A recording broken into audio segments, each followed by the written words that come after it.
Hello' guys, মই আজি কঁঠালৰ আচাৰ বনাম। তাৰ বাবে কঁঠাল এটা ল'লোঁ।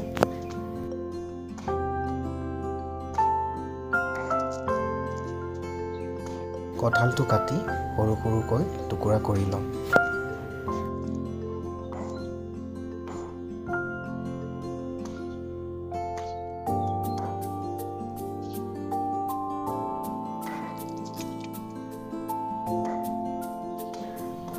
কঁঠালৰ পিছৰ কাঁইট ধৰণৰ থকা সেউজীয়া অংশখিনি কাটি পেলাই দিওঁ।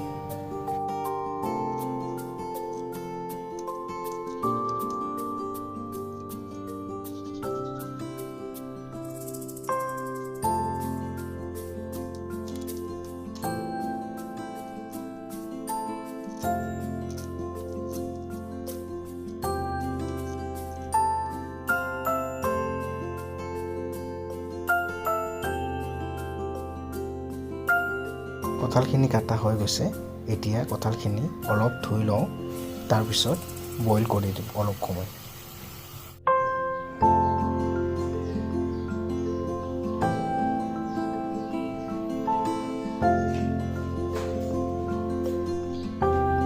মোৰ কঁঠালখিনি বইল কৰা হৈ গৈছে। এতিয়া অলপ সময় ঠাণ্ডা হ'বলৈ থৈ দিম। আচাৰত দিবলৈ মছলা ল'লোঁ কেইবিধমান: কালজিৰা, চফ, জালুক, ধনিয়া গুটি, মিঠি গুটি, জিৰা আৰু শুকান জলকীয়া।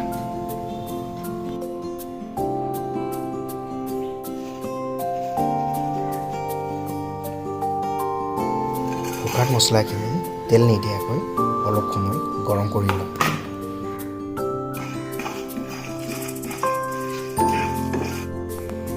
মছলাখিনি মোৰ ভাজা হৈ গৈছে। এতিয়া অলপ সময় এনেকৈ ঠাণ্ডা হ'বলৈ থৈ দিম। মছলাখিনি ঠাণ্ডা হৈ গৈছে। এতিয়া মিক্সাৰত গুড়ি কৰি ল'ম।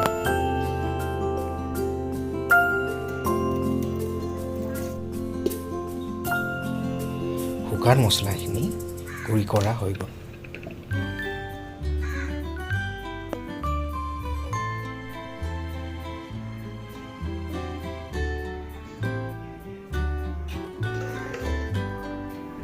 আচাৰত কেঁচা নিমখ ব্যৱহাৰ নকৰোঁ, সেইকাৰণে নিমখখিনি অলপ শুকানকৈ ভাজি লওঁ।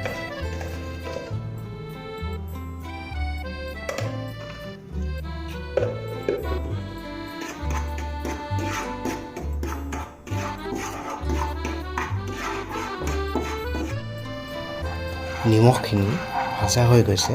এতিয়া ঠাণ্ডা হ'বলৈ থৈ দিম। কঁঠালখিনি মোৰ ঠাণ্ডা হৈ গ'ল যিহেতু, এতিয়া হালধি আৰু নিমখ অলপ দিম। তাৰপিছত ভালকৈ সানি ল'ম।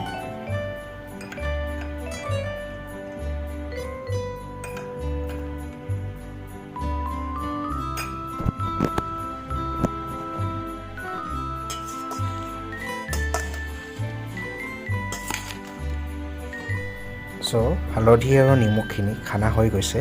অলপ টাইম এনেকৈ থৈ দিম। এতিয়া শুকান গুড়ি মছলাখিনি দিলোঁ।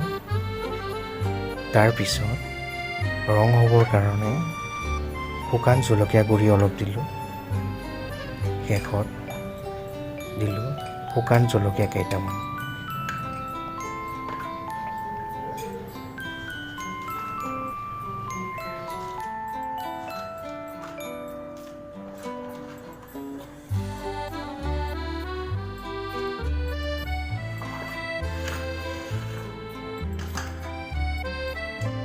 গোটেইখিনিকে ভালকৈ সানি ল'ম।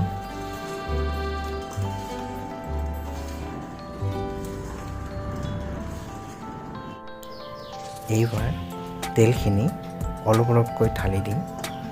অৱশ্যে মই তেলখিনি কেঁচা তেল ইউজ কৰা নাই। তেলখিনি অলপ গৰম কৰি লৈছোঁ।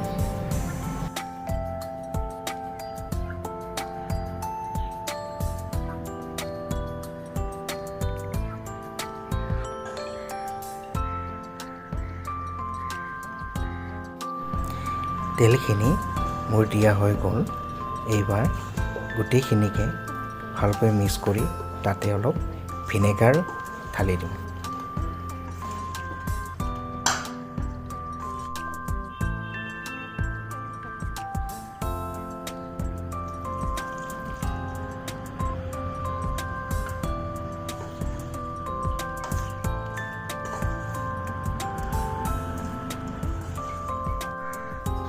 So guys, মোৰ আচাৰখিনি বনোৱা হৈ গ'ল। এতিয়া আচাৰখিনি ভৰাবলৈ চিচাৰ বটল এটা লৈছোঁ।